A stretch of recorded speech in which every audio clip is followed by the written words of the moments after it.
Okay, we're now live. Okay, good evening, members of the committee and members of the public. I will now call the Committee of Adjustment meeting to order. As this meeting is being held electronically due to the COVID-19 pandemic, I will go over some rules of procedure for the benefit of members and the viewing public. This meeting is being streamed live via the City of Brantford YouTube account. All members of the committee will be muted upon entering the meeting and throughout when they are not speaking in order to reduce background noise. All web cameras for committee members shall be turned on throughout the meeting. If a member needs to leave their seat, please leave the camera on so that we recognize you are away. Staff will be requested to join the video meeting should they need to answer questions of members. Movers and seconders of motions shall be indicated by raising your hand on camera, and the chair will call out who the mover and seconder are. All members of the committee participating via online video conference will vote by a physical show of hands. A recorded vote will be taken by the clerk. Agents, applicants, owners, and delegations are participating via Zoom or telephone accordingly. All persons wishing to speak to the items on the agenda were required to register by 9 a.m. Any delegations received in written format have been provided to all members of the committee and will form part of the meeting record. In the event of a connection service interruption occurs that affects quorum of the committee, we may recess the meeting for up to 15 minutes to regain quorum. If quorum is not achieved, the meeting will be adjourned. First item on the agenda is roll call. Madam Clerk, can you please call the roll? Okay, Tara Gaskin, Present. Greg Kempa, Present. Lee Reiner is not in attendance, Dan Nemizniak is not in attendance, Michael Bodner, Present. Virginia Kershaw, Present. Christina Brooks. Present. Thank you. Okay, thank you. Next item, declarations of conflicts of interest. Members of the committee, are there any declarations of pecuniary interest on any items on the agenda tonight? Please raise your hand if so. Seeing none, we'll move forward.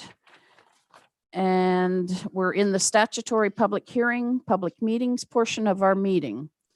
This meeting is held in accordance with the provisions of the Planning Act. The purpose of this meeting is to discuss minor variance, consent, and severance applications, and to give members of the public the opportunity to ask questions, express concerns, or provide comment either in support or against the applications. Each hearing is generally dealt with in accordance to the order that they appear on the agenda. In the event that the hearing is not completed on this date, it will be adjourned to a later date, at which time the committee may hear further submissions. At the conclusion of each hearing, this committee will make a decision on each application. The names of those individuals who speak on any item tonight will appear within the meeting minutes. Anyone wishing further notice of any hearing, including a copy of the decision, please contact the clerk's office. Minor variance decisions are final if there are no appeals 20 days after the committee's decision, and consent decisions are final if there are no appeals 20 days after the notice of decision has been issued. The order of delegations will be as followed: applicant or agent, municipal staff, members of the public, agent or applicant for clarification. First public hearing that we have is application A21-2020 for 205 King George Road. It's a deferral from our December 2nd meeting.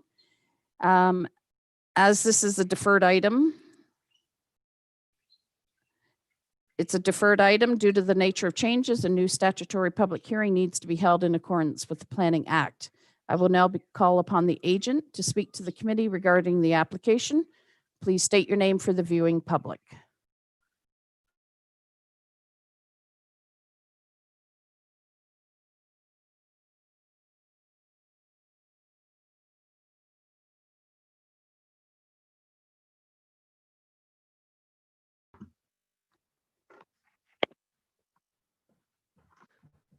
Good evening. I'm Brandon Lentz. I'm representing Outdoor Advertising. I'm also here with Nathan Jankowski, who's also a Pattison representative.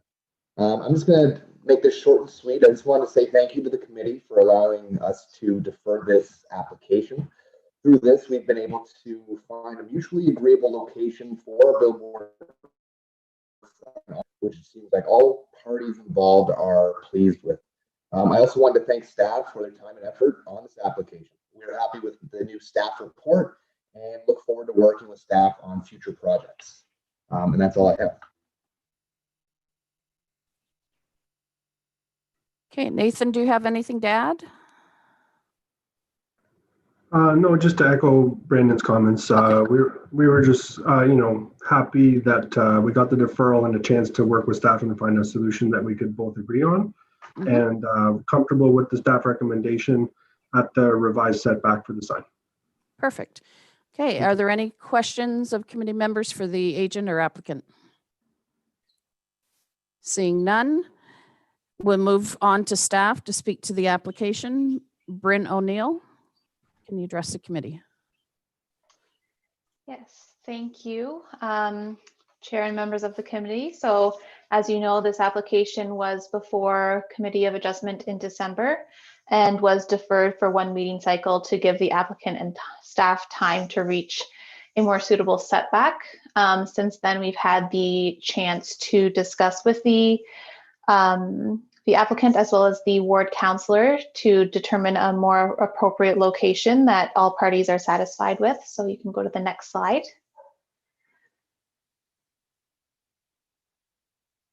Next slide, please. So the original request by the applicant was a setback of 3.2 meters from the street. They have now submitted an amended application for 5.2 meters. If you go to the next slide, I believe it will be the site plan. So the proposed billboard is still within the grassed area of the site and has a setback of 5.2 meters. In planning staff's opinion, this setback is appropriate as it allows for an appropriate setback from the street while it will be located outside of any potential road widening in the future. There's limited impacts to the street and it is appropriate from our perspective. We did receive one letter from a member of the public since the last meeting with concerns about proximity to residential. It was explained to the member that the sign does meet the requirements of the municipal code for setbacks to residential, and the amended recommendation for 5.2 meters still provides that required setback. And so planning staff are of the opinion that the proposed variance is desirable and appropriate for the development of the lands, is minor in nature, and planning staff are satisfied with the general intent of the official plan and zoning bylaw are maintained. And we recommend the application for a 5.2 meter setback be approved. Thank you. Okay, thank you, Bryn. Do members of the committee have any questions for staff?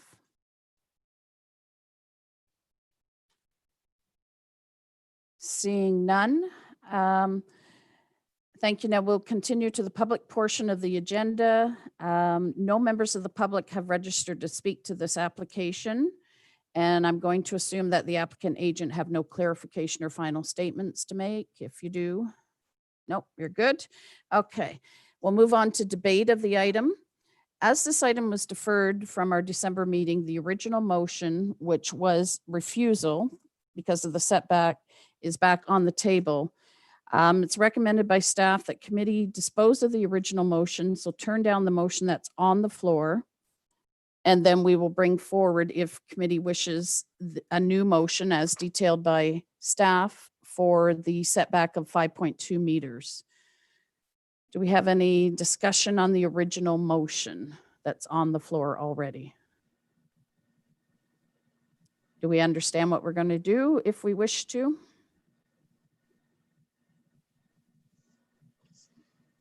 Greg? So I'm clear, Madam Chairman, that we have a motion on the floor to refuse right now? That's correct. It was the motion that we looked at in December because they were only had a setback of 3.2 meters. And that was a refusal by staff and committee if they so wished. So we need to dispose of that either by approving or turning it down?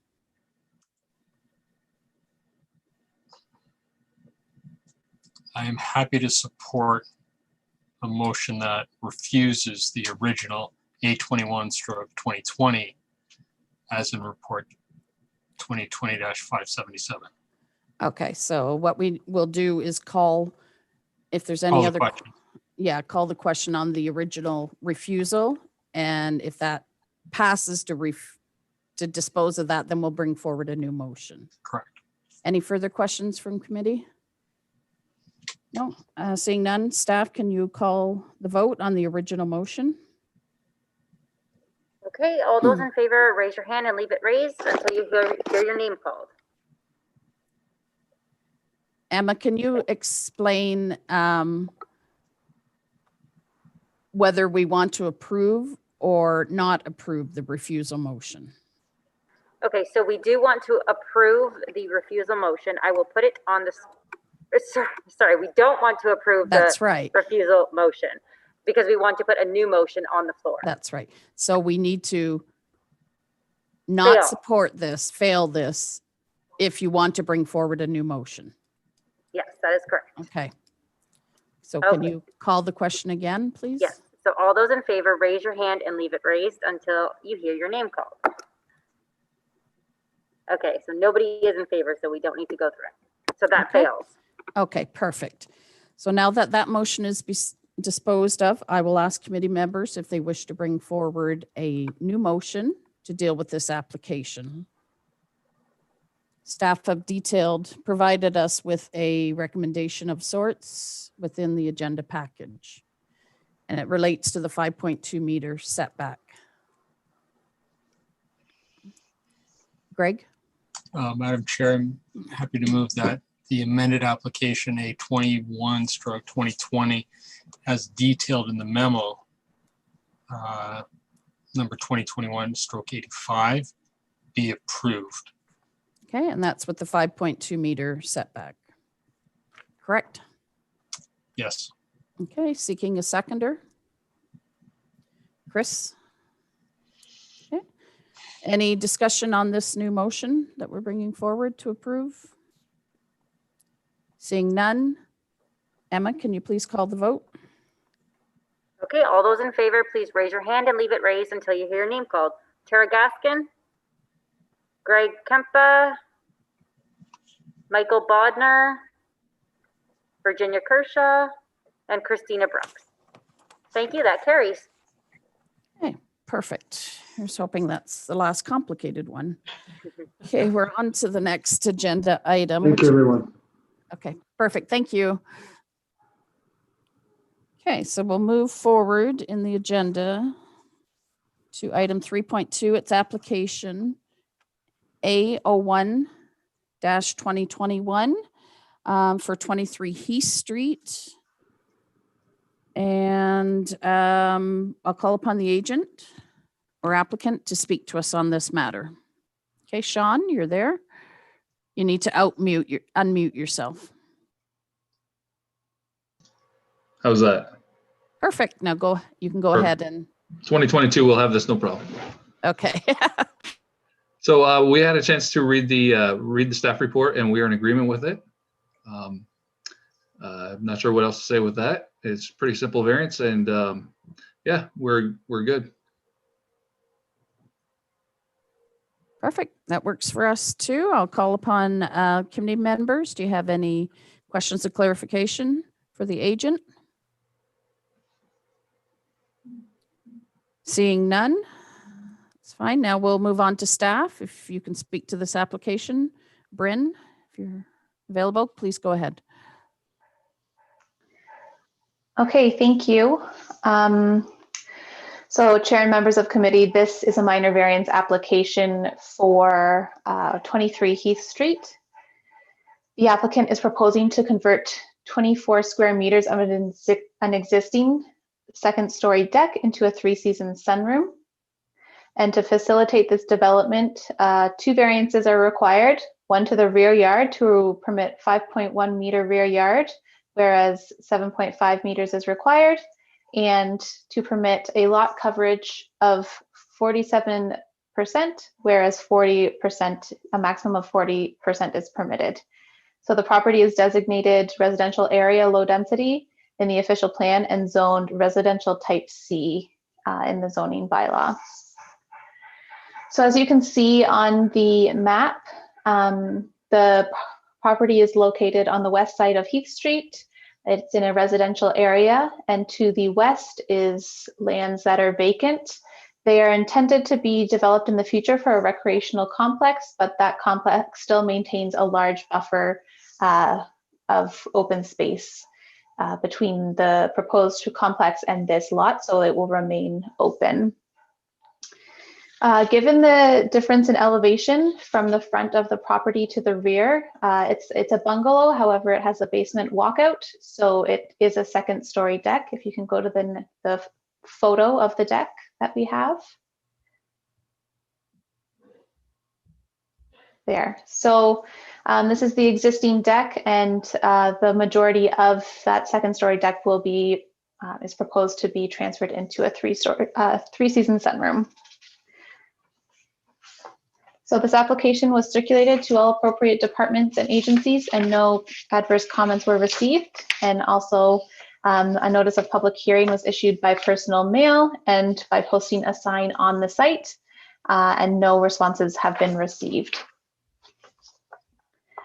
So this minor variance is for lot coverage and rear yard setback. The intent of a lot coverage requirements in the zoning bylaw is to ensure that the massing of the dwelling is consistent with the surrounding neighborhood and to ensure adequate outdoor amenity space. And the intent of minimum rear yards in the zoning bylaw is similar in that it ensures adequate outdoor amenity space, as well as to ensure there is no privacy or overlook concerns. And planning staff is of the opinion that the proposed variances meet the intent of these requirements, as there is no neighboring dwellings to the rear, and therefore there will be no impact. And the deck is already in existence, and by closing in the majority of it, it does not present any massing concerns in terms of coverage. The minor variances are desirable for the appropriate development and use of the land, as it will allow for the creation of a sunroom addition, and staff is of the opinion that there will be no negative impacts to the neighboring dwellings as a result of this proposal. And planning staff are supportive of the application and recommend that it be approved.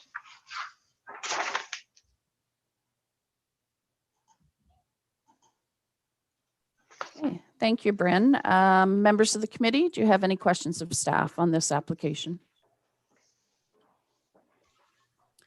Seeing none, we'll move on to the public portion of the agenda. No members of the public have registered to speak to this application, so we don't need to hear from anybody further. And can I assume the agent applicant, you have no further comment based on what you've heard? Shake your head, you're muted. Okay, perfect, perfect. Okay, we'll move on to the item debate. Can I get a mover and a seconder to place the item on the floor?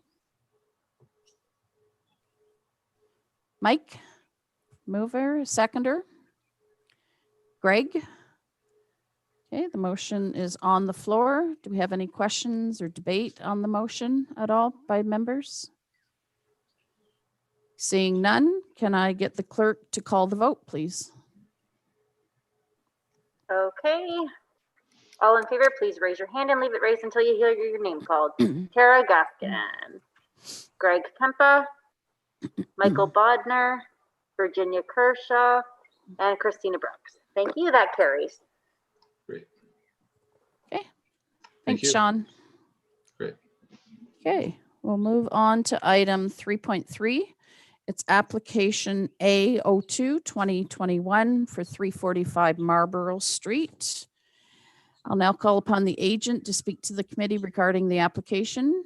And if they can please state your name for the viewing public. Dominic, I see you there. If you can put your camera on and address the committee, thanks.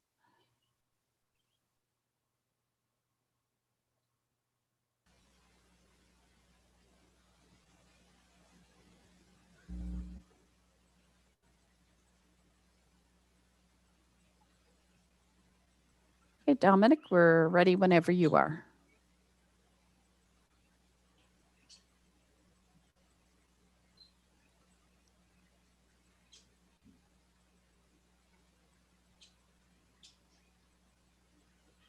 Mr. Ryle, are you able to hear us?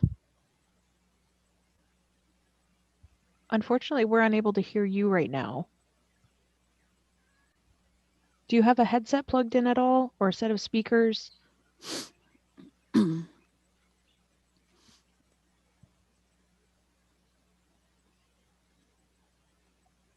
Okay, perhaps what we'll do is have staff go first and then the applicant.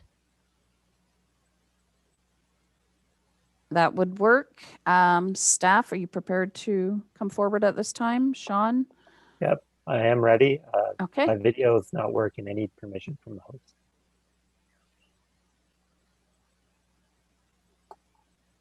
Got it. Great. If we want to go into the PowerPoint. Yes, please, Sean. We'll just carry on with the planner report and then we'll go back to our applicant. Yep, I just need clerks to load the PowerPoint on, Okay. on Zoom. Perfect. Thank you, Madam Chair, members of the committee. Minor variance application has been received for 345 Marlborough Street. Next slide. The lands are located on Marlborough Street, east of Stanley Street, designated residential low density in the official plan, and residential type C1 or R1C in the zoning bylaw. Next slide. A single detached dwelling currently occupies the site. Next slide. The applicant is proposing to demolish that building and construct 2 single detached dwellings. To facilitate this development, the applicant seeking relief to permit a minimum lot width of 10 meters, whereas 12 meters is required. It's important to note that no consent application is required in this instance, as the lots currently exist within a registered plan of subdivision. Planning staff are satisfied that the 4 tests of Section 45 of the Planning Act have been met for this application. The reduced lot width is minor in nature, as the lots currently exist and will be able to accommodate the proposed single detached dwelling with appropriate rear and side yards. It's appropriate for the development of the lands, as there are many examples of 10-meter wide lots within the immediate neighborhood.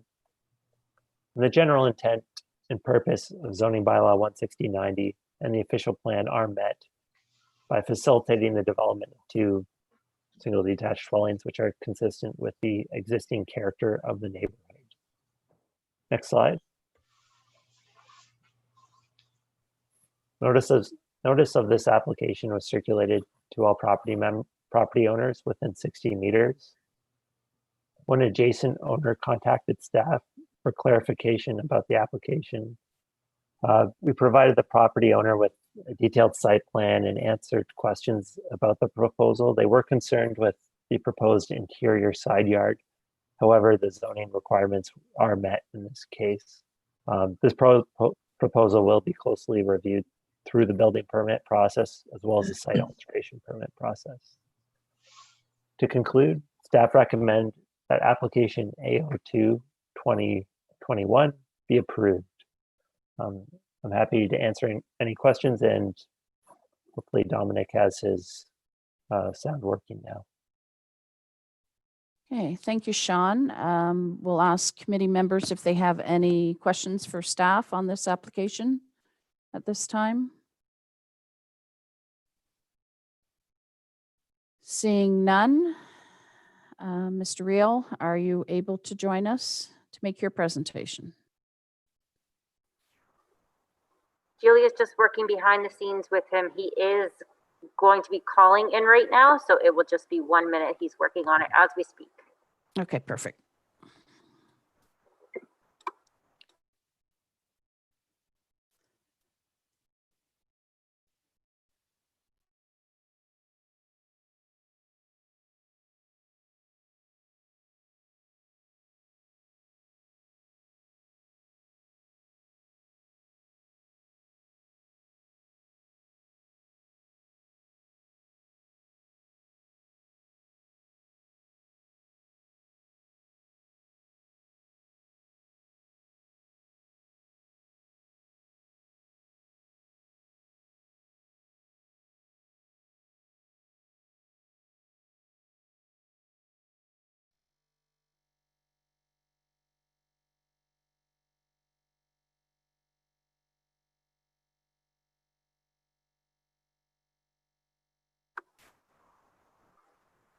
I apologize, Julia is working on it.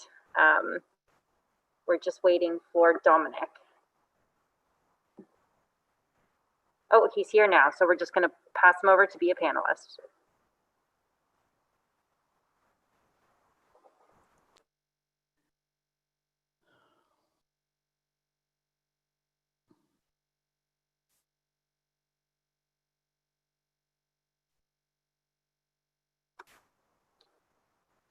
So, Mr. Real, you'll still need to unmute yourself.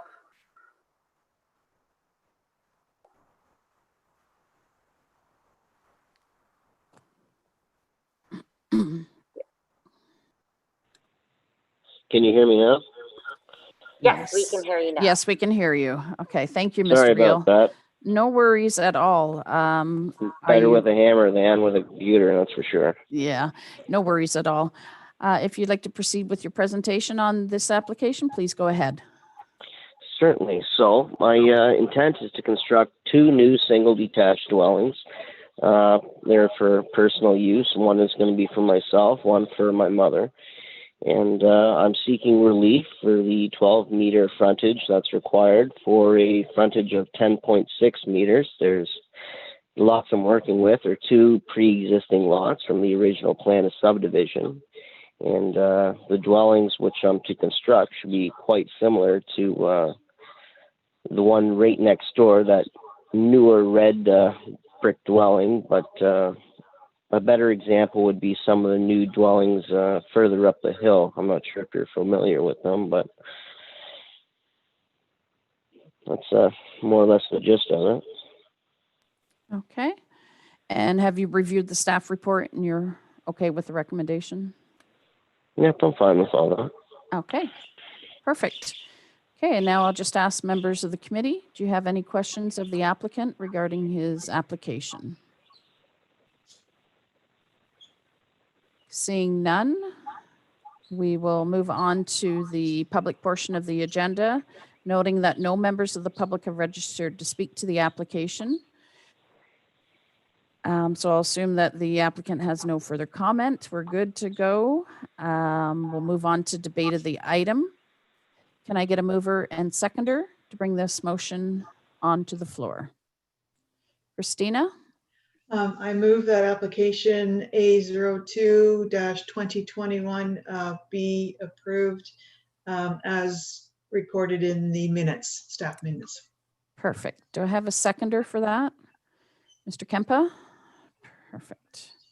Any discussion on the motion on the floor? Seeing none, can I have the clerk call the vote, please?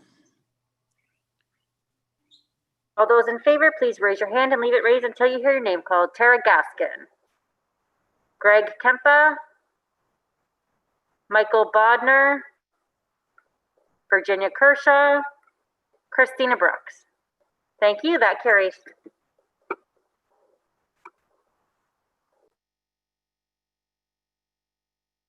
Okay, thank you. Moving on, we're on item 3.4. It is application A03-2021 for 185 King George Road. I'll now call upon the agent to speak to this application, and if he can appear, Mr. Hawkins, and give your name for the committee members. Please go ahead. Thank you, Madam Chair. Trevor Hawkins from MHBC Planning on behalf of the property owner. We are in support of staff's recommendation. Essentially, the use is permitted in the official plan, and there are components of the use which are outlined in my submission and in staff's report that are also all permitted, but they don't all fit into a nice neat box for this particular specialty food store. So that's the reason for the application. It will go into an existing unit in the plaza. So there's no expansion to the plaza required. There's no changes, no additional parking required.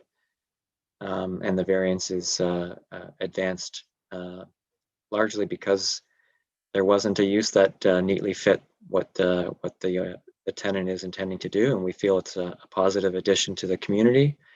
It's a great location for this use, and we think it will serve the neighborhood well. Thank you. Thank you, Mr. Hawkins. Members of the committee, do we have questions for the applicant at this time? Seeing none, we'll move on to staff to speak to the application. Bryn, are you available? There we go. Thank you. Okay, Chair and members of the committee, this is a minor variance application for the address is 185 King George Road. So this is a little different than the standard minor variance we receive, as it's a variance under section 45(2)(b) of the Planning Act. So section 45(2)(b), it permits a committee of adjustment to allow a new use, and if it's similar to existing uses that are permitted within the existing zone. So this site is designated and zoned for commercial, and there are several uses that are permitted already that are similar to the use, specifically meat store, bakery, and fresh produce outlet. So the applicant has applied for relief under section 45(2)(b) of the Planning Act. The subject property is located on King George Road. It's on the northwest corner of Oxford Street. Fairview Drive and Highway 403 are located to the south, and the subject property contains 2 large strip plaza buildings with 16 commercial units. Next slide, please. So that just shows the aerial of the existing property and the existing plaza buildings. This proposed use is proposed within the northern building, kind of the northwest side of that building. Next slide, please. And that's just the site plan showing all the existing uses. Next slide, please. So this application was circulated to all residents within 60 meters of the site, and no comments were received. There was also signs posted on the site as well. This application was also circulated to appropriate departments and agencies, and no adverse comments or objections were received.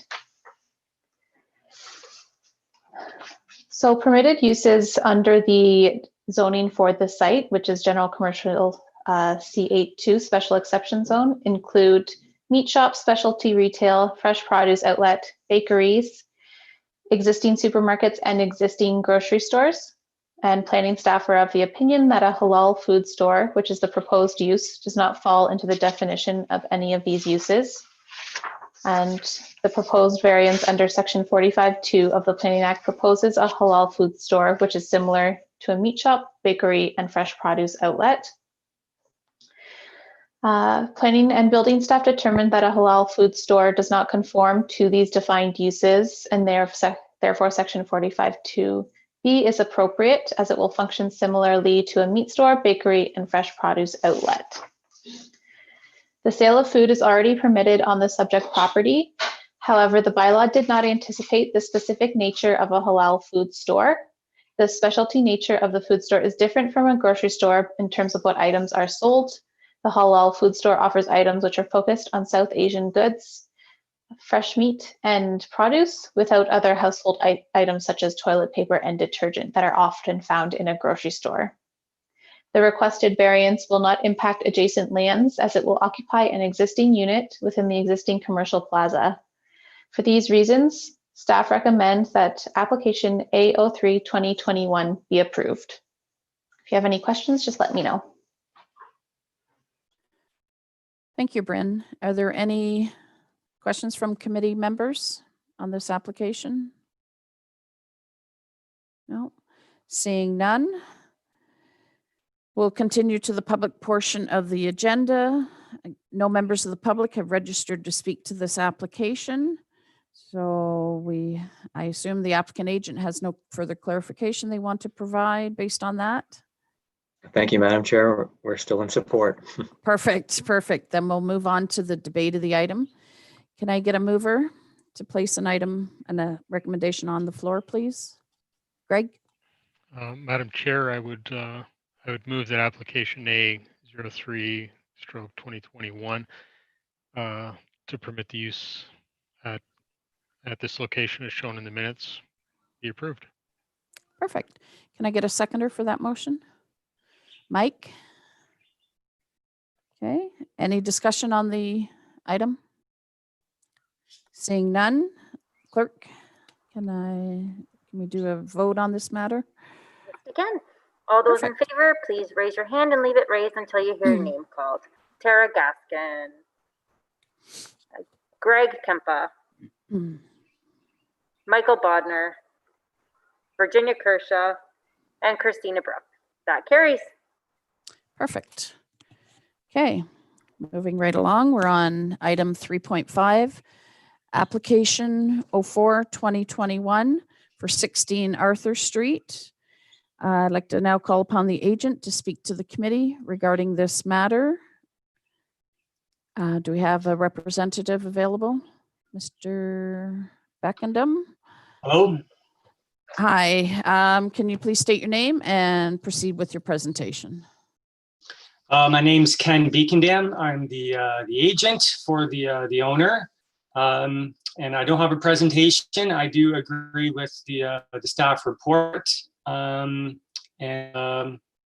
that's all I have for you guys. Okay, so you're in support of what the staff have put forward to the committee? Yeah. Perfect. Okay. Do we have any questions of clarification for the applicant? Mr. Bodner, go ahead. Will that be used as a rental property? Yes. Yeah.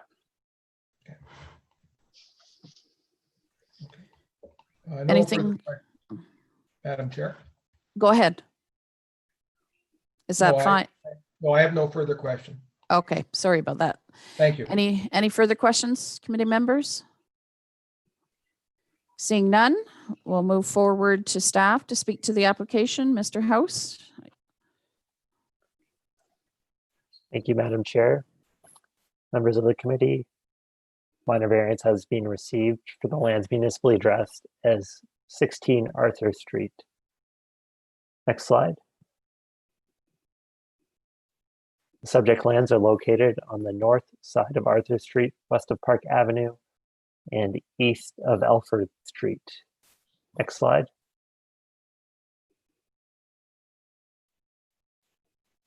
A single detached dwelling currently occupies the site, as shown in this photo.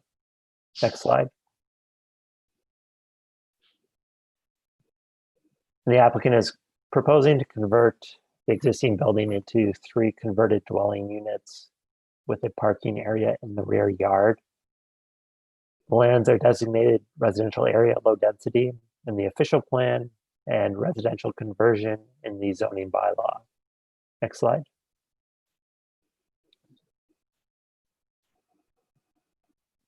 To facilitate the creation of the 3rd unit, the applicant is seeking relief to permit a gross floor area 32 square meters for a converted dwelling, whereas 55 square meters is required.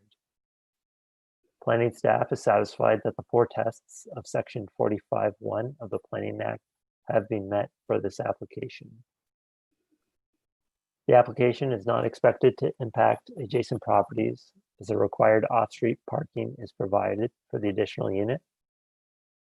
The application is desirable for the appropriate development and use of the land, as the dwelling will still provide an appropriately sized living space.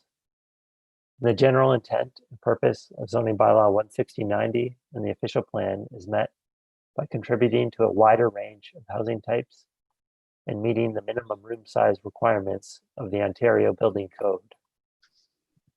Next slide.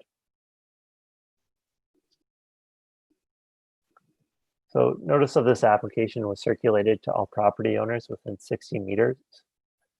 Adjacent residents have raised some concerns relating to property standards, maintenance of the site. With staff, we sympathize with these concerns, but they are unrelated to the reduction in lot area that's being sought, or reduction in gross floor area, sorry. The city's bylaw enforcement department is aware of these complaints. They've issued orders for the site and continue to monitor it for compliance.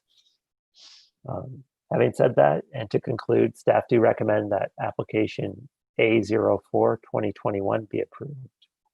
Thank you, and I'm happy to answer any questions. Okay, thank you, Mr. House. Greg, please go ahead.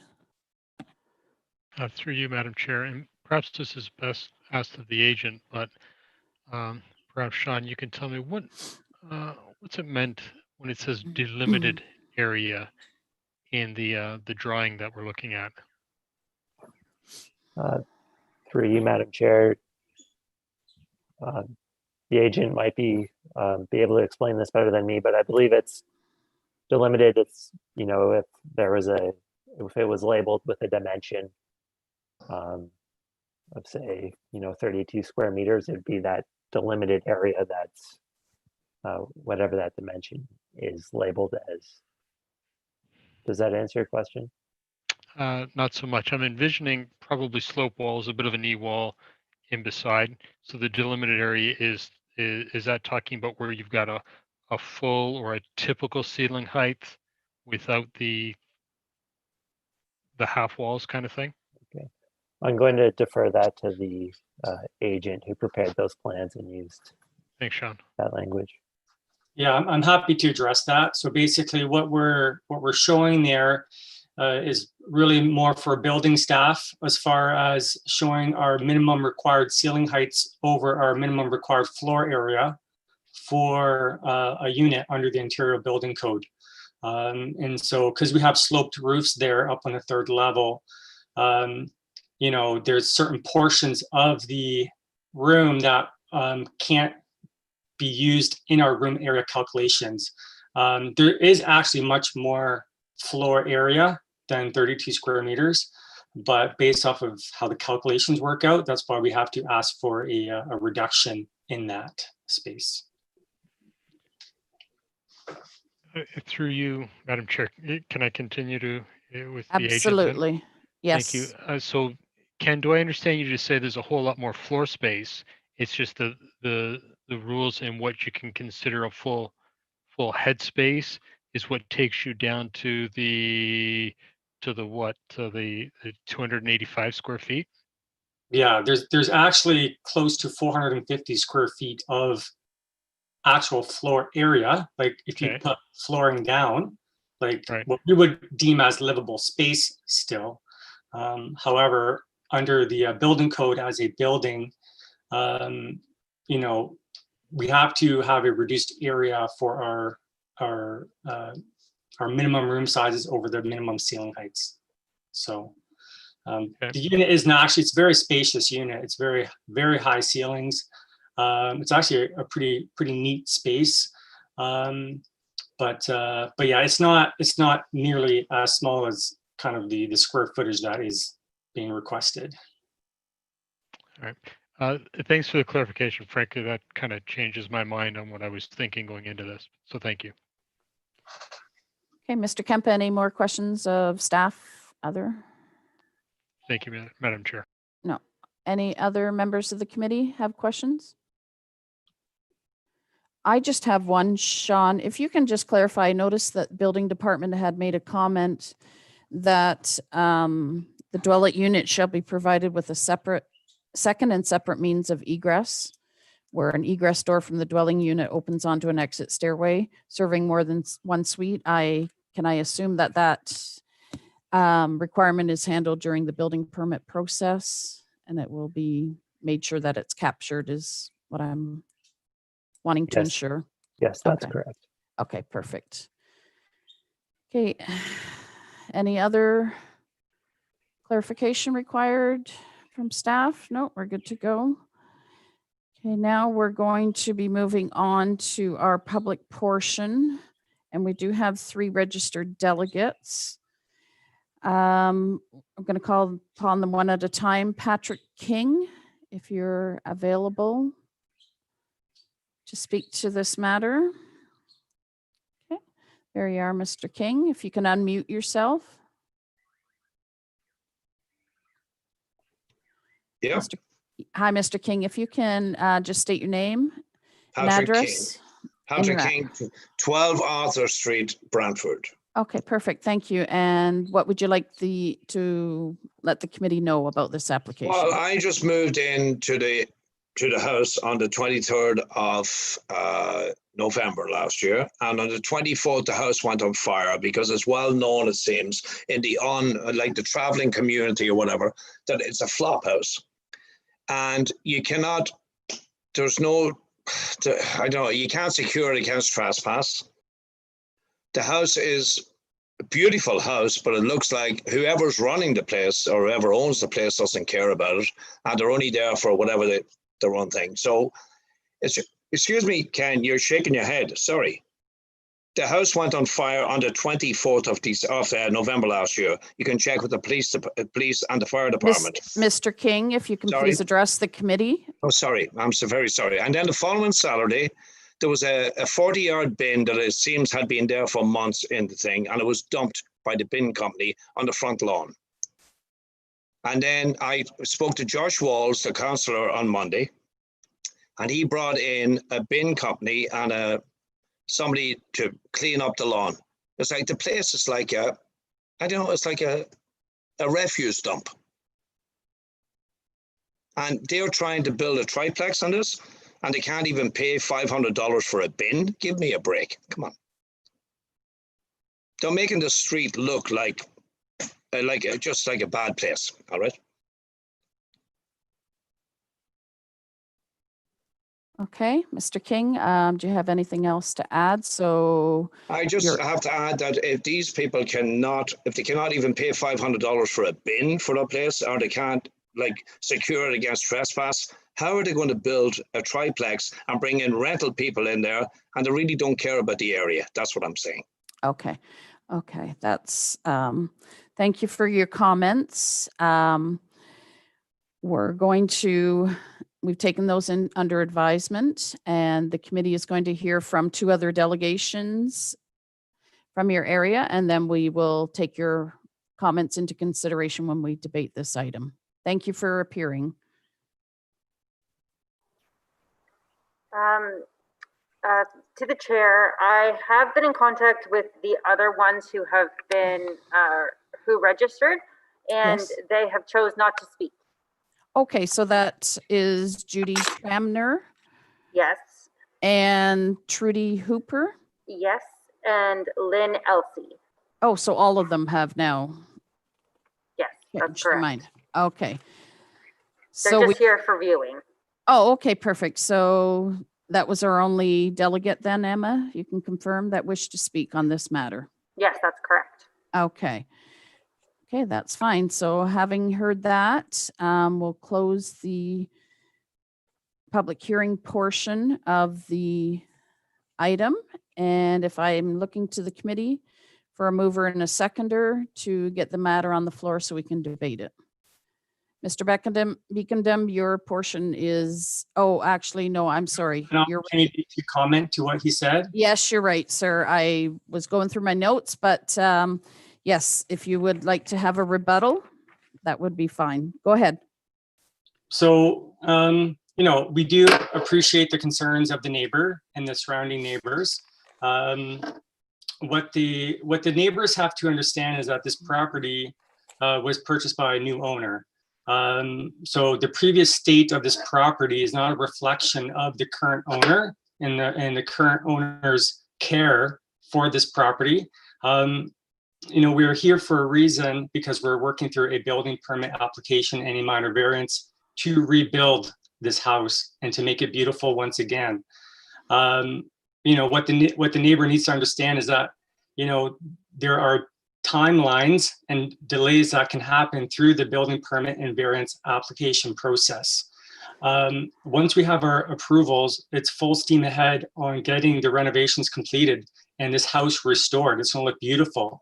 The yard is going to be cleaned up. It's going to be an improvement to the neighborhood.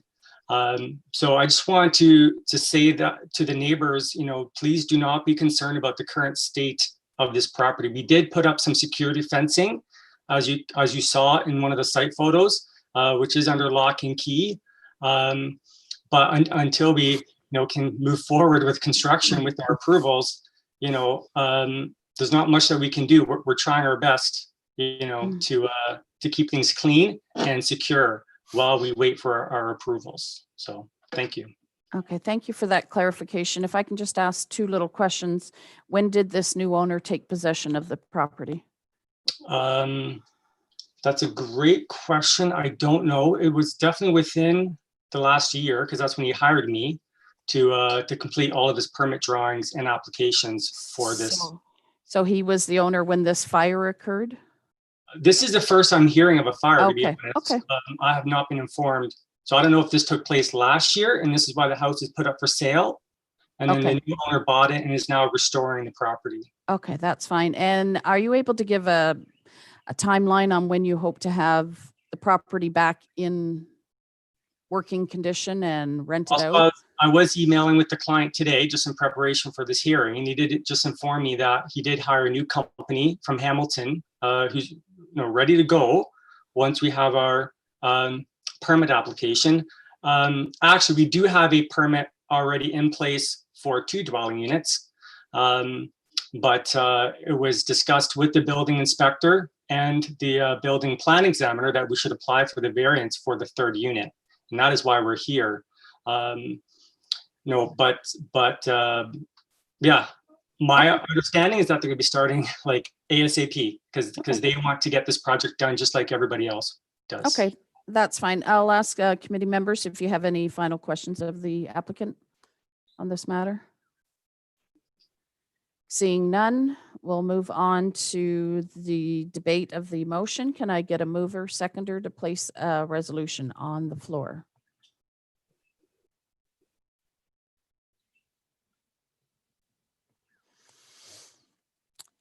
Mr. Bodnar, can you unmute? Yes, I will. Thank you. I can support the staff resolution, but as a committee, are we allowed to add a caveat that the new owner has to clean up his act within a certain time period? Are we allowed to do that? It would be my understanding, but I'll get planning clarification that wouldn't form part of this recommendation. Okay. It's 2 separate matters. And the building, in my understanding, the building department is aware of the concerns and has been monitoring it. All right. Well, I'll still support the motion to go ahead with the variance on that. So you're going to move forward that it be approved, so as noted in the agenda? Yes. Okay, thank you. Seconder for that motion? Mr. Kempa, thank you. So we have it on the floor. Any discussion on the item? Mr. Kempa. Through you, Madam Chair, I guess I've got some concerns about where we start drawing the line between what would be a minimum standard and what can be put into the building. So I've gone a little back and forth. I understand the agent's concern, and looking at this, there looks like a fair amount of floor space. However, having said that, it's still not a lot of space, and I guess what I'm doing is in my head weighing the need for more additional housing with some sort of minimum standard that says a person needs a certain amount of physical space. Otherwise, why would we have these minimums? So I'd be interested to hear what everybody else says, but I'm kind of sitting on the fence on this one. Thank you.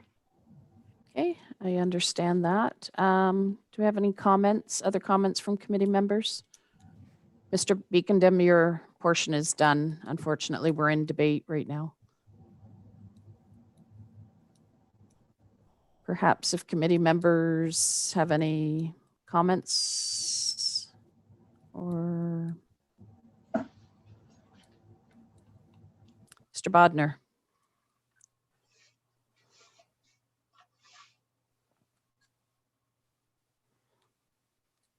Oh, sorry, you have to turn on your microphone.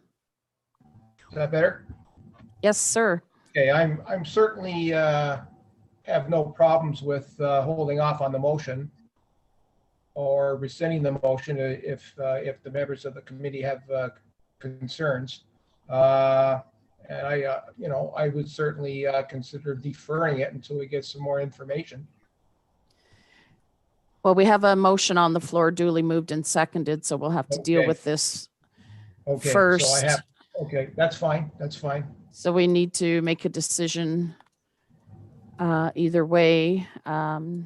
Anybody else have any comments? Christina, please go ahead. I'm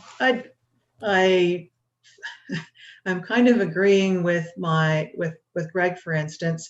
However, I feel that as a committee, our hands are tied in that the planning staff has recommended approval. So personal feelings aside, I'm going to support the motion that staff has presented for us. Okay. Thank you. Tara, do you have any comments to make before we call the vote? I could just say that prior to moving to the house I live in now, I lived in a converted dwelling unit that was much similar to the one that's being proposed here. It had the slanted ceilings. It was finished beautifully, and I think as long as they're held to the same standard as other converted dwelling units are through the building permit process, we could have confidence that it's going to be a really unique addition to the building stock in Brantford. So that's why I would support the motion. Okay. Any further comments or discussion by committee members? Are we ready to vote? Emma, can I ask you to call the vote, please? Absolutely. All those in favor, please raise your hand and leave it raised until you hear your name called. Tara Gaskin. Greg Kempa. Michael Bodner. Virginia Kershaw. Christina Brooks. That carries. Okay, thank you for that. And we will move on to our next item. Item 3.6, application A06 for 181 Murray Street. Do we have the agent or applicant available to speak to this matter?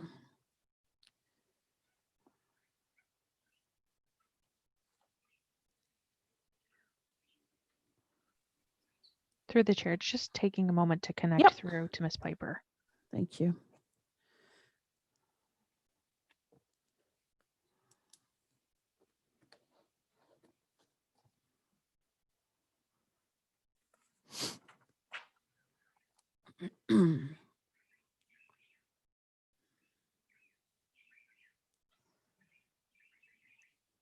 Ms. Piper, if you can unmute yourself.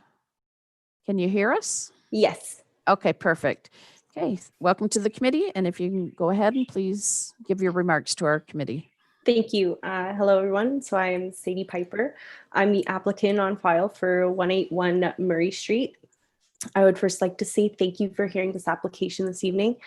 And after reading staff's report, I am in agreement with what they have said, and I would be happy to answer any questions if necessary. Thank you. Okay, perfect. Members of the committee, do you have any questions for our applicant agent? Seeing none, we'll move to staff for their presentation. Go ahead. Thank you. Chair, members of the committee, planning staff have received a minor variance application for 181 Murray Street. Next slide. The property is located on the east side of Murray Street, north of Darling Street. The lands are designated residential area low density in the official plan and zoned residential conversion zone or RC zone in the zoning bylaw. Next slide. An existing single detached dwelling occupies the lands. The applicant is proposing to convert this dwelling into a converted dwelling with 2 units. Next slide. Oh, thank you.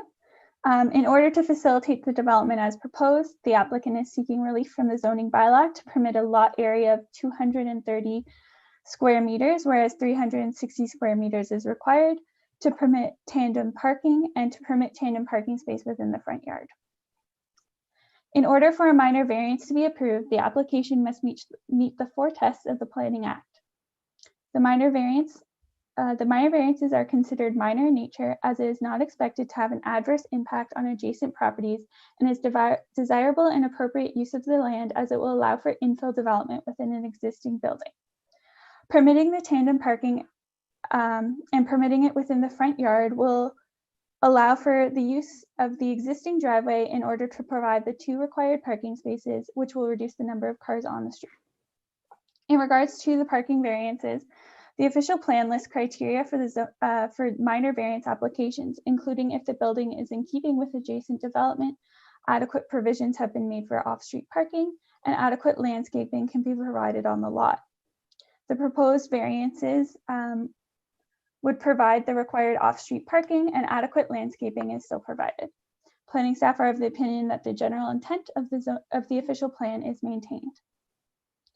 Section 6.18.3.10 of the zoning bylaw provides that tandem parking spaces shall be prohibited with the exception of bed and breakfast establishments, home occupations, and accessory dwelling units where tandem parking spaces shall be permitted.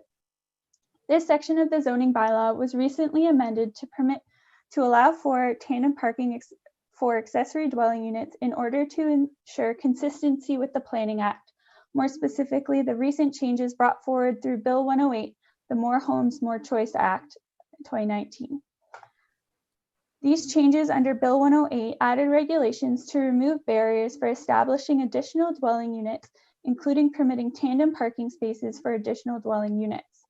There were recent amendments to the zoning bylaw, but they solely focused on accessory dwelling units and did not consider changes for permitted parking for converted dwellings. While these changes did not permit tandem parking for converted dwellings, it did allow for accessory dwelling units, which is similar to the proposed converted dwelling with the total of 2 units. It is planning staff's opinion that the permitting of tandem parking for the proposed converted dwelling would remove barriers to establishing the additional dwelling unit, as it would permit the use of the existing building and the existing driveway to be used without changes and would align with provincial policy. Planning staff are of the opinion that the proposed variance is appropriate and desirable use of the lands and will permit the additional unit, which provides an additional housing alternative. The intent of not permitting tandem parking is to ensure that each parking space is accessible at all times. Permitting tandem parking on the subject lands will allow for the additional parking space to be provided on the lot while maintaining the existing building and driveway. The subject lands are also close proximity, approximately a 10-minute walk from downtown Brantford, and has access to transit within the immediate area. Planning staff are of the opinion that the proposed variances meet the general intent of the zoning bylaw. Section 6.18.3.3 of the zoning bylaw provides that the required parking space shall not be located within a minimum front yard, except for single detached, semi-detached, duplex, townhouse, accessory dwellings, or converted dwellings where the maximum parking space cannot be provided behind the front wall of a main building to a maximum of 1 space per property. The intent of this section of the zoning bylaw is to limit the amount of parking spaces within the front yard and ensure that landscaped open space is provided within the front yard. A small portion of the proposed parking or tandem parking space is provided within the front yard.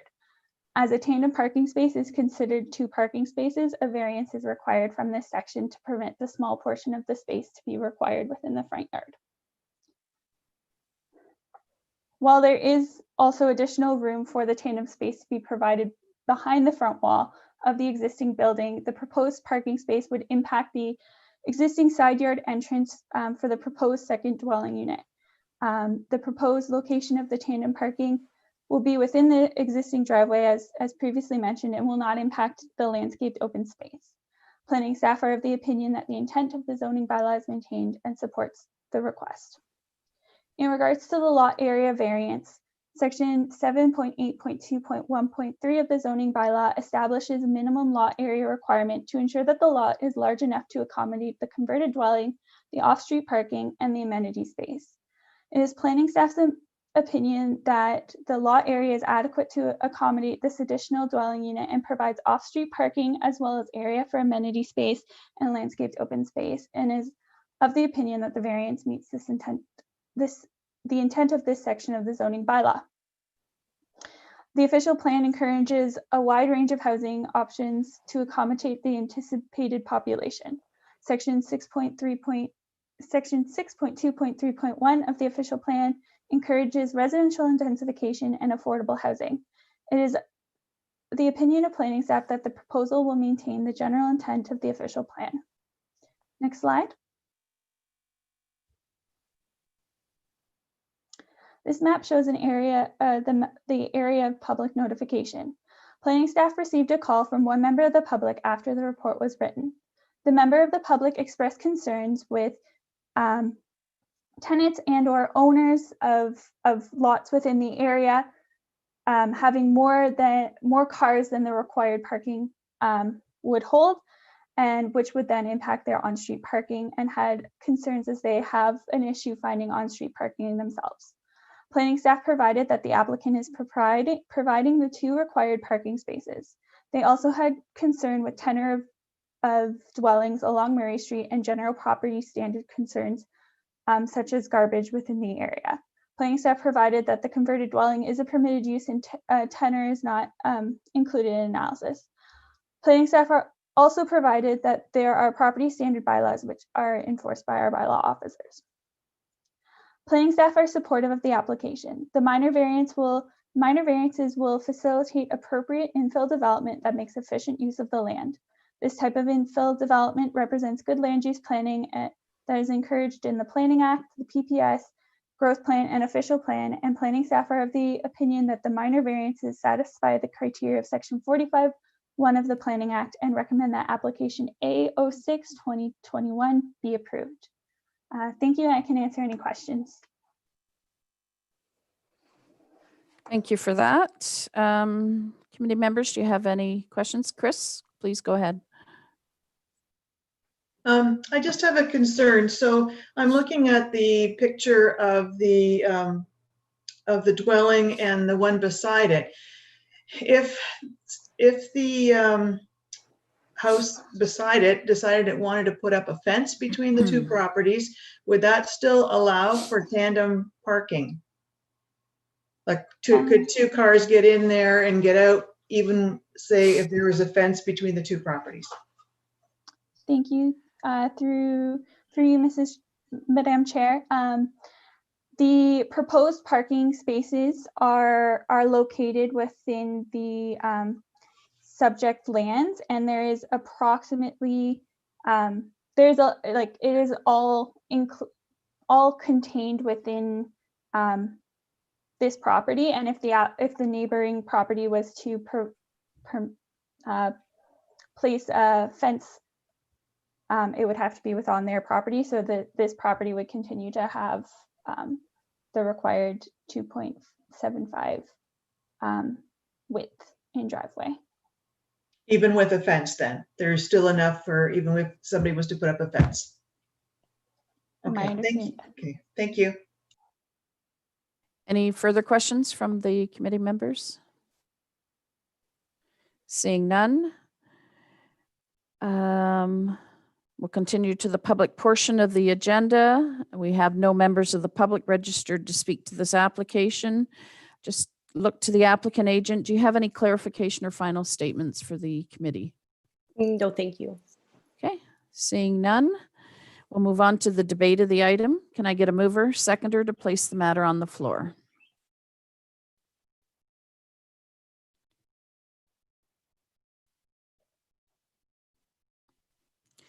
Mr. Bodnar?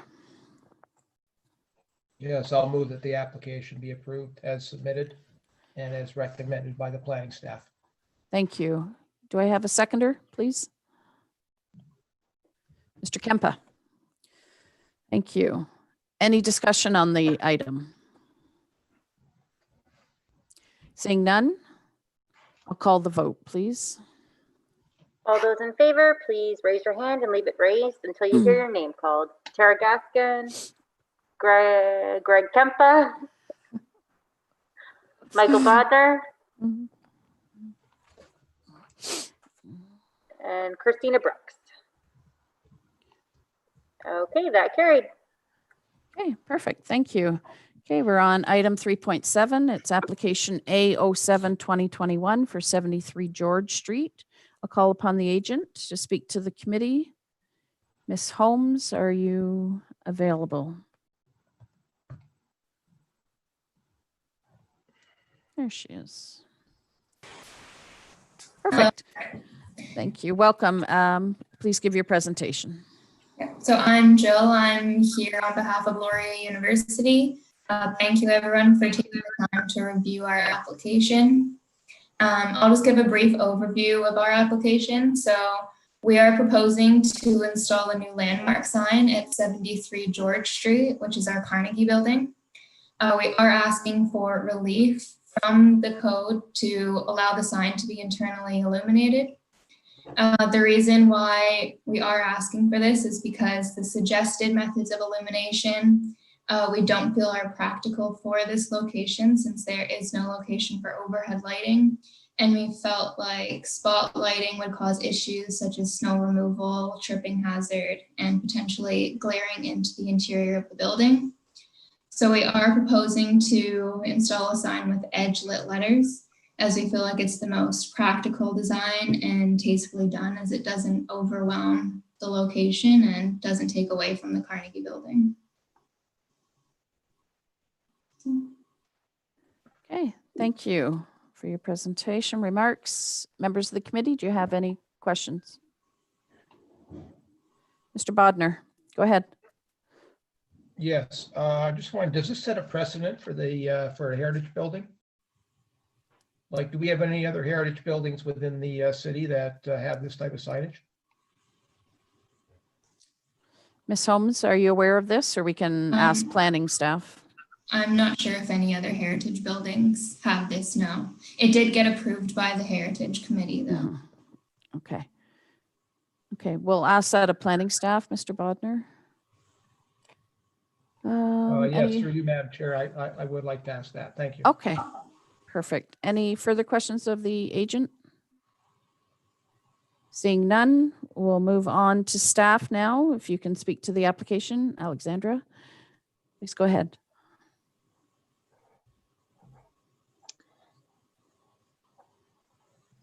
Thank you. Chair, members of the committee, planning staff have received a minor variance application for 73 George Street. Next slide, please. The property is located on the east side of George Street. The lands are designated core commercial area in the official plan and zoned fringe core commercial zone in the zoning bylaw. Next slide. The Carnegie building is located on the subject lands and is now part of the Wilfrid Laurier University downtown Brantford campus. The property was designated under Part 4 of the Ontario Heritage Act by the City of Brantford Bylaw 13678. Next slide. The applicant is proposing an internally illuminated ground sign on the southwest portion of the subject lands and is proposing to remove the existing signs from the site. Next slide.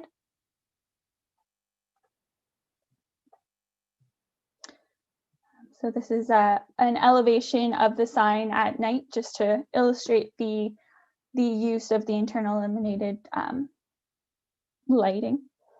So to facilitate the internally illuminated ground sign as proposed, the applicant is seeking relief from Schedule B Guidelines Heritage Buildings, Section 2.7, to permit an internally illuminated sign where internally illuminated signs are not permitted on heritage designated properties.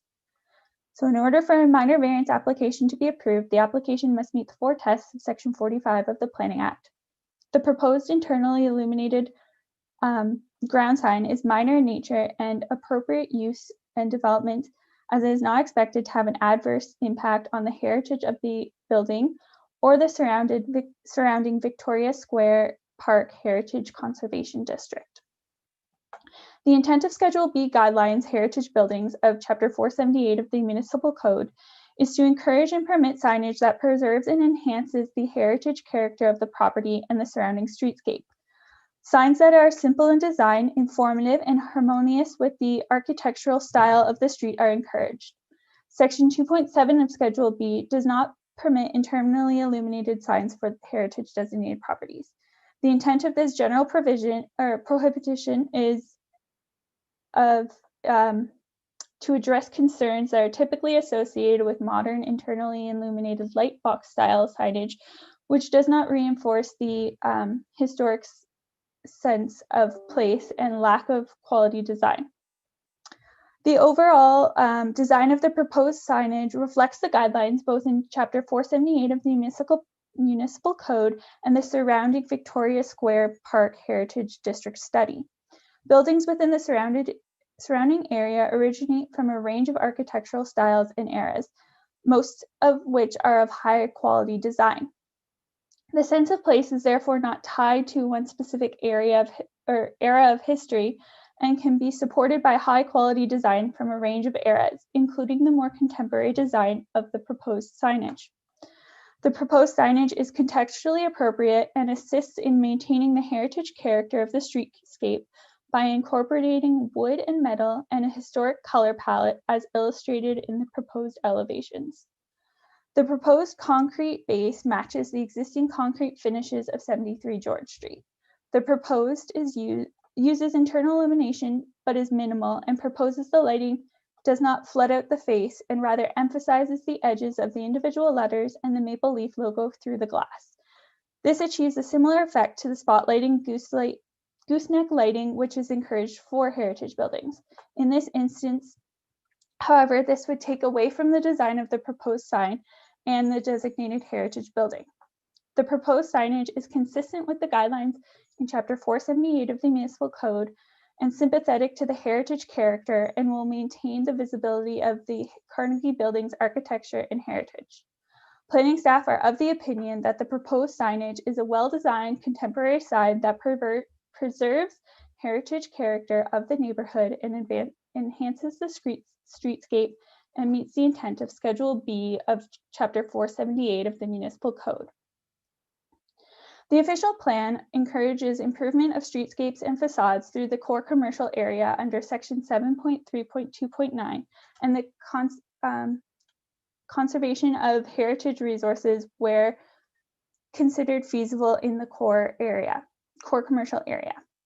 The official plan states that the city shall encourage improvement of streetscapes to achieve this improved landscape. This is to be achieved through landscaping, sidewalks, lighting, signage, and other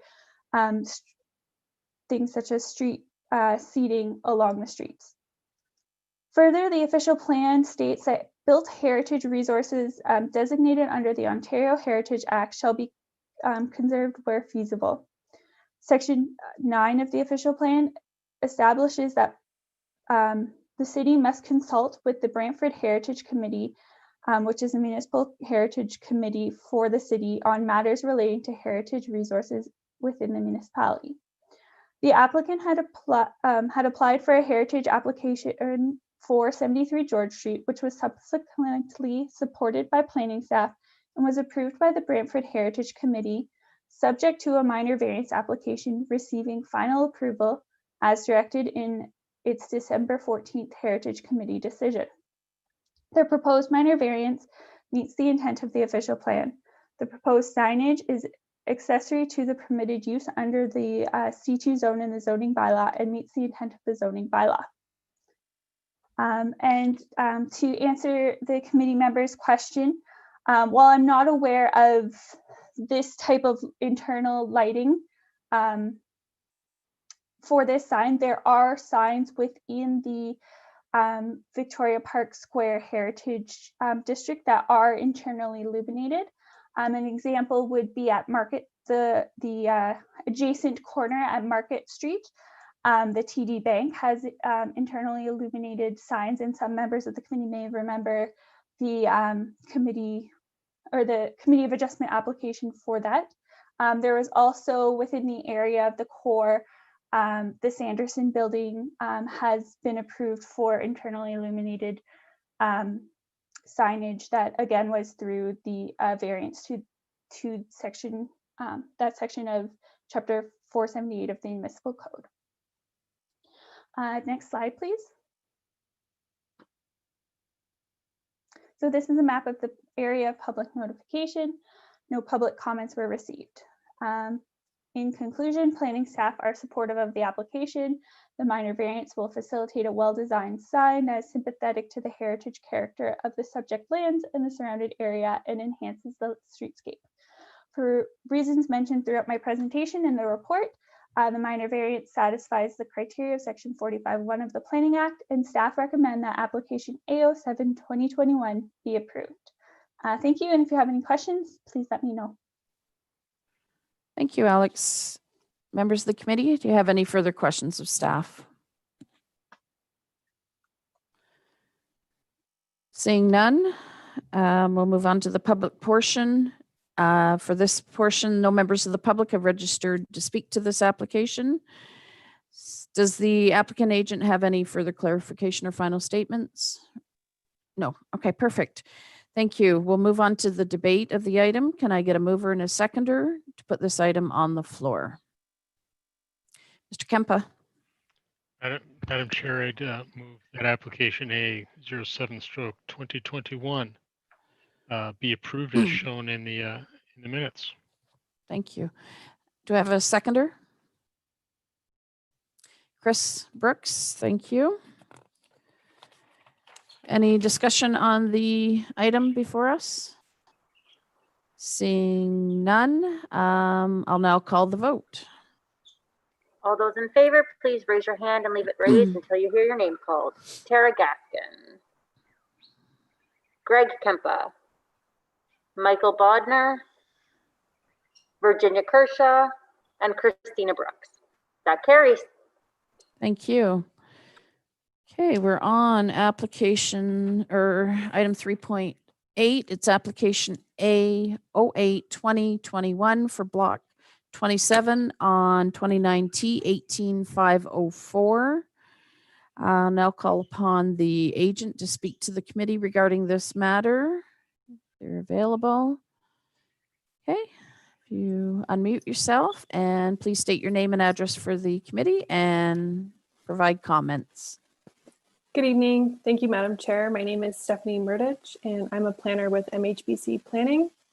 Tonight, I'm here on behalf of TCA for the minor variance application for the proposed sanitary pumping station in the Nature's Grand subdivision, which is known as the City of Brantford file 29T18505. So just a bit of background on the application. So this pumping station is required as part of the overall development of 2 plans of subdivision and has always been planned as part of this block. We've been working with city staff through a site plan application process, and the variances here before you tonight are required as part of the site plan and prior to plan registration. The reason being, right now there's no zoning issue, but once the plan of subdivision is registered, the location of the pumping station would not conform with the side and rear yard setback requirements of the existing open space zone on this block. As part of the site plan application, a detailed landscape plan was prepared and adequate buffering and screening are proposed from the adjacent land uses, which in this case, the block will back onto a park and open space areas. So we're not anticipating any impacts with the location of the pumping station. We've worked with staff and we've reviewed the staff report and we're supportive of the recommendation, and I'm happy to answer any questions. Thank you. Okay, thank you for that. Any questions of the agent from members of the committee? Seeing none, we'll move on to our planning staff. Alex, you're up again. Go ahead. Thank you, Madam Chair. Chair, members of the committee, planning staff have received a minor variance application for block 27 on draft plan of subdivision 29T18504. The subject lands have currently not been assigned a municipal address, and until the plan of subdivision and corresponding subdivision agreement have been registered, the lots have not been created. Next slide. The subject lands are located south of Hardy Road, east of Masters Lane, and north of the Grand River within the draft plan of subdivision 2019-18-504. Next slide. So this is just an image of the draft plan of subdivision and a better indicator of where block 27 is located. So the lands are designated residential area low density in the official plan and zoned open space type 1 zone in the zoning bylaw. For committee's information, the subject lands have been subject to multiple planning applications, including official plan, zoning bylaw amendment applications, subdivision application, and subsequent red line and a red line draft revision. The draft plan of subdivision is currently in its final stages of review, and it's anticipated that the subdivision agreements will be signed in the near future. A site plan control application for the sanitary pumping station was approved on November 12th, 2020. Next slide. So this is an image of the lands. They are currently getting ready for development. Next slide. The applicant is proposing to construct a sanitary pumping station to service the future industrial and residential plan of subdivision. In order to facilitate the development as proposed, the applicant is seeking relief from the zoning bylaw in order to permit a rear yard of 4 meters, whereas 12 meters is required, and to permit interior side yards of 8.5 meters and 10 meters, whereas 12 meters is required. The variance application is required as the draft plan of subdivision has not yet been registered and the proposed development currently meets the minimum requirements of the zoning bylaw for side yards and rear yard.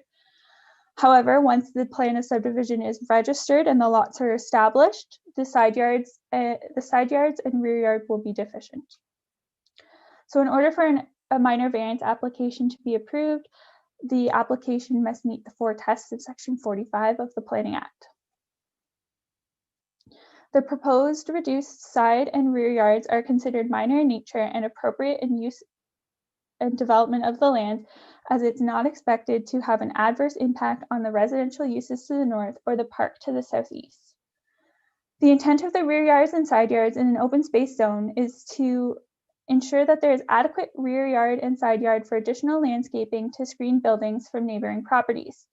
The proposed 8.5 meter side yard to the west and 10 meters to the east and a rear yard of 4 meters to the south will provide this opportunity for landscaping and additional screening from the proposed sanitary station. Planning staff are of the opinion that the proposed side yards and rear yards will not create a negative impact on the surrounding properties and that the general intent of the zoning bylaw and official plan are maintained. Next slide, please. So this plan illustrates the area of public notification. One member of the public had provided written comment and questions regarding the proposed pumping station and landscaping. This was included in the staff report. Planning staff provided that the proposed pumping station is a sanitary pumping station to service the proposed subdivisions and provided a copy of the landscape plan that was part of the site plan application. He had mentioned he had thought that he should also be included in the public notice area, but staff provided the requirements under the Act of 60-meter radius and how he is not included in that area. But I did provide him with a copy of the mail-out notice so that he was aware of what was included.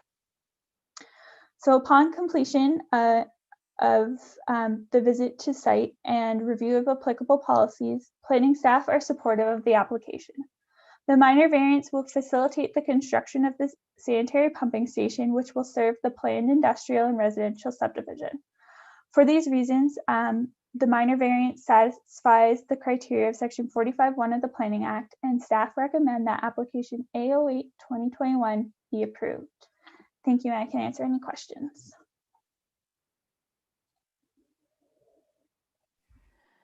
Thank you. Are there any questions of staff by members of the committee? Nope. Seeing none. We'll continue to the public portion of the agenda for this application. No members of the public have registered to speak to the application. Does the applicant agent have any clarification or final statements? No further comments. Thank you. Perfect. Thank you. We'll move on to debate of the item. Can I get a mover and a seconder to place the item on the floor? Chris, please go ahead. Yes, I move that, sorry, I'm just trying to get the item Yep. again. I move that item A08/2021 in the planning report be approved as noted in the staff recommendation. Thank you. Can I get a seconder? Mr. Kempa? Any discussion on this item on the floor? Seeing none, I'll now call the vote. Okay, all those in favor, please raise your hand and leave it raised until you hear your name called. Tara Gaskin, Greg Kempa, Michael Bodner, Virginia Kershaw, and Christina Brooks. That carried. Thank you. Moving right along, we're on our last hearing. Item 3.9, it's application B01/2021 and application A05/2021 for 798-800 Colburn Street. The agent registered is Bob Phillips from Cahoon Engineering. Are you available, Mr. Phillips? We saved the best for last, I see. You go ahead and address the committee. Thanks. Thank you, Madam Chairman, members of the committee. This is an application from Raven Bichet. Just to give you some context, this is the Smith Pharmacy on Colburn Street East. He purchased a property a few years ago. It involved 3 parcels of land, and for whatever reason, they all merged together. So what he's doing is severing off the actual pharmacy portion of the property and created another, with the result being they created another parcel of land that will allow for some future development. We've read the planning staff report with respect to the variances required and the severance, and they're fully supportive of the conditions that they've outlined, and I'm just here to answer any questions you might have. Thank you for that. Are there any questions of the agent from members of the committee? Seeing none, we'll move on to staff to speak to the application. Mr. House, please go ahead. Thank you, Madam Chair. Members of the committee, this is a consent and minor variance application for 794-800 Colburn Street. Next slide. Subject lands are located on the north side of Colburn Street, east of James Street. Next slide.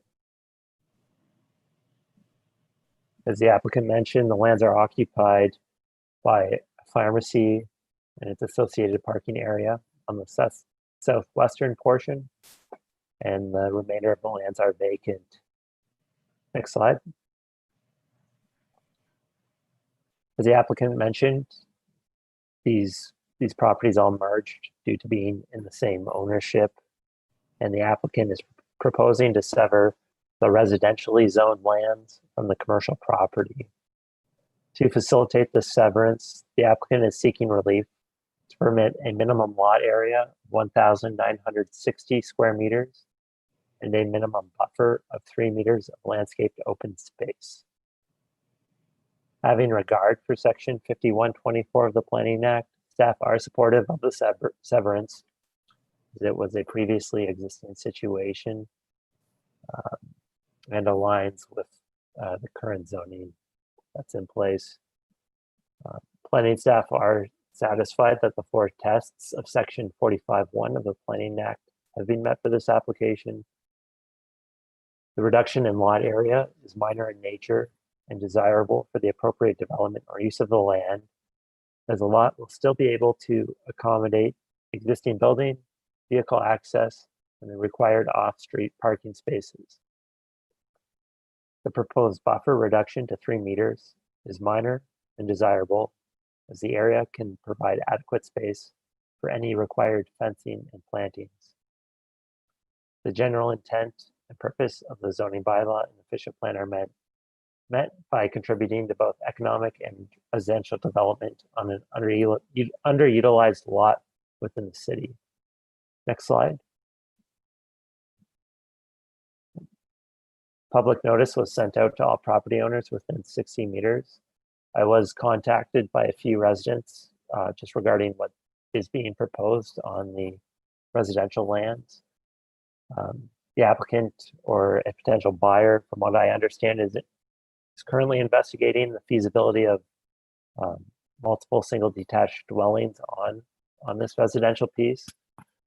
I do note that any proposal other than one single detached dwelling will require at minimum a rezoning application, and that these adjacent property owners will be notified of that application as well. And just to conclude, we do recommend that applications B01 2021 and A05 2021 be approved. Thank you. Happy to answer any questions. Thank you for that, Sean. Members of the committee, do you have any questions, clarification for staff this time? Seeing none. We'll continue to the public portion of the agenda. We have one member of the public registered to speak. We'll now ask upon Ash Chaudhry to address the committee. My apologies for mispronouncing your name.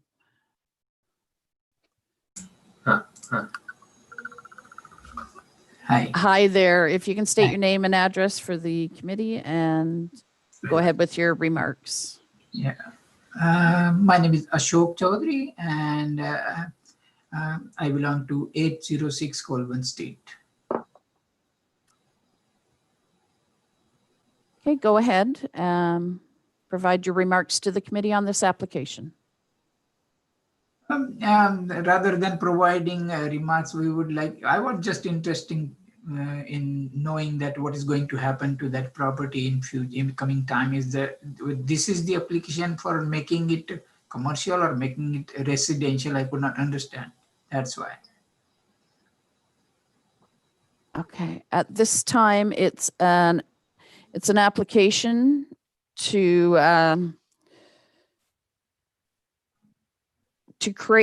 sever a parcel of land from the east portion of the lands. So at this time, we don't have information on what further developments may happen on this land, but right now they're looking at severing a portion of the lands, part of which encompass Smith's Drugstore, what formerly was known as Smith's Drugstore. So that's the details that we have right now, and the committee's being asked to approve the severance of the lot. So is it still going to be remaining the empty like vacant land?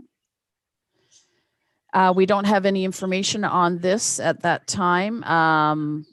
Any further applications or use changes, I'm sure will come through whatever process. If it's not in compliance with the zoning bylaws, we can ask our planner to maybe explain it a little more, and the applicant may be able to provide a bit more details at the end of this hearing.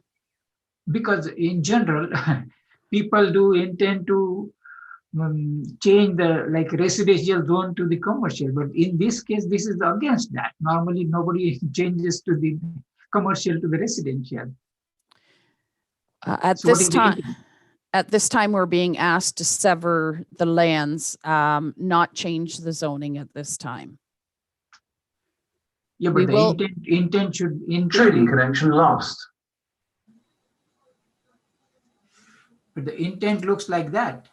Well, at this time, the committee doesn't have that information. Like I said, we're only dealing with the severance part. Our applicant will address these concerns. If you're finished speaking on the matter, we can have him provide some clarification. No problem. Thank you. Okay, thank you for your input. And we'll look to the applicant agent to provide closing remarks on this. Thank you very much, Madam Chairman. The the application is to sever off the commercially zoned property, and the remaining lands, which are zoned currently as residential, there's no plan to change them from residential to commercial. And the form of that development will be, unless it's a single family house, will be subject to future planning applications, which will be circulated to the public. Thank you, Mr. Phillips. Okay, seeing that, we're done with that portion of it. Can I get a mover and seconder to put this matter on the floor? Mr. Bodnar? Yes, Madam Chair, I would like to move that the application for the severance be approved as listed and noted by the planning staff. Okay, so you're recommending approval of application B01 2021 and A05 2021? Yes, Both of that them would are be great. perfect. Yes, both of them, please. Thank you. Thank you. Seconder, Mr. Kempa? Okay, we have the motion on the floor. Any discussion on the item? Seeing none, I'll now call the vote. Okay, all those in favor, please raise your hand and leave it raised until you hear your name called. Tara Gaskin, Greg Kempa, Michael Bodnar, Virginia Kershaw, and Christina Brooks. Thank you, that carries. Thank you very much. Thank you, Mr. Phillips. Okay, that concludes our public hearing portion of the agenda. We'll now move on to items for consideration. Next item is presentations, delegations. There are none on tonight's agenda. We do have one item for consideration, and it relates to a deferred matter from December meeting, B18-2020 for 118 and 126 Albion Street. This item was also deferred item. It does not require a new statutory public hearing under the Planning Act. However, we're going to have staff to speak to this item before we look at decision making on it. Do we have staff available? Yes, thank you, Madam Chair. As you know, at the December 2nd Committee of Adjustment meeting, this application B18-2020 for 118 and 126 Albion Street and 119 William Street was brought forward. At that time, staff were supportive. However, the applicant requested deferral to allow time to consult with staff regarding two conditions, conditions 5 and 6.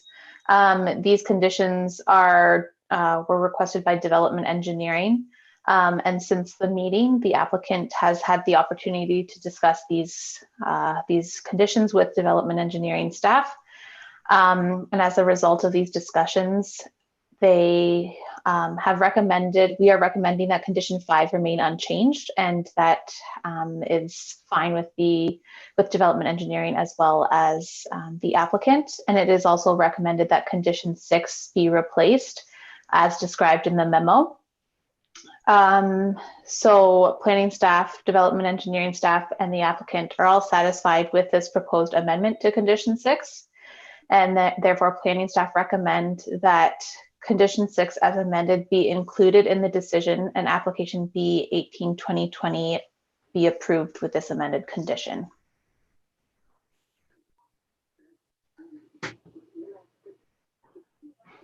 Okay, is that your presentation? Okay, perfect. It's my understanding that the applicants to this matter do wish to readdress the committee. So we're going to allow some leeway and let them speak to the committee. Mr. Ziotek. Yes, good evening, members of the committee. I'm in support of what has been expressed by Bryn in terms of conditions number 5 and 6.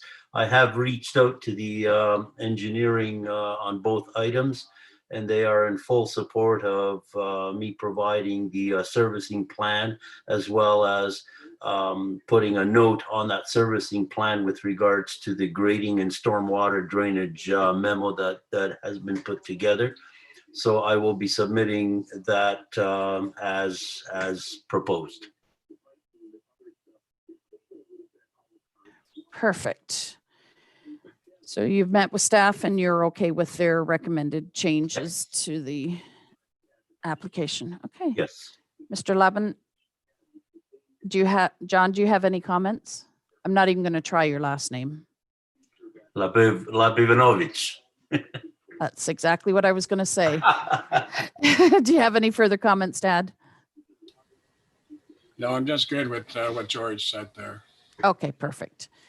Okay, thank you. So I just have a quick question then. Is the appeal period commencing as of today, or is that done and over with, or when will the final approval be granted then? Well, at this point, we haven't approved anything yet because it was a deferral, but Bryn will step in right now and let you know about the appeal process. Perfect. Thank you.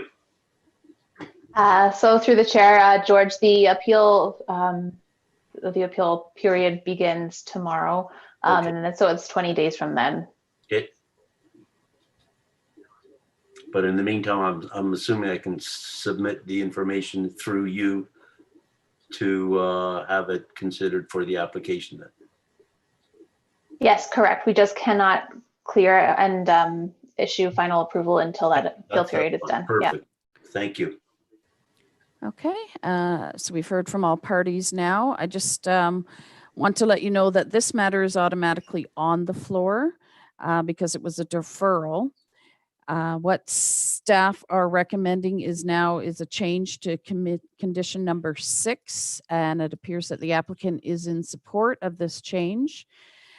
So what would make the most sense and the cleanest is to leave this motion on the floor because it was an approval in the first place, so we don't need to vote against it to bring something fully new. We would just need amendment to the motion to insert the additional or the amended condition number 6 to the application. Does that make sense? Am I getting through to everybody? Yes. Okay.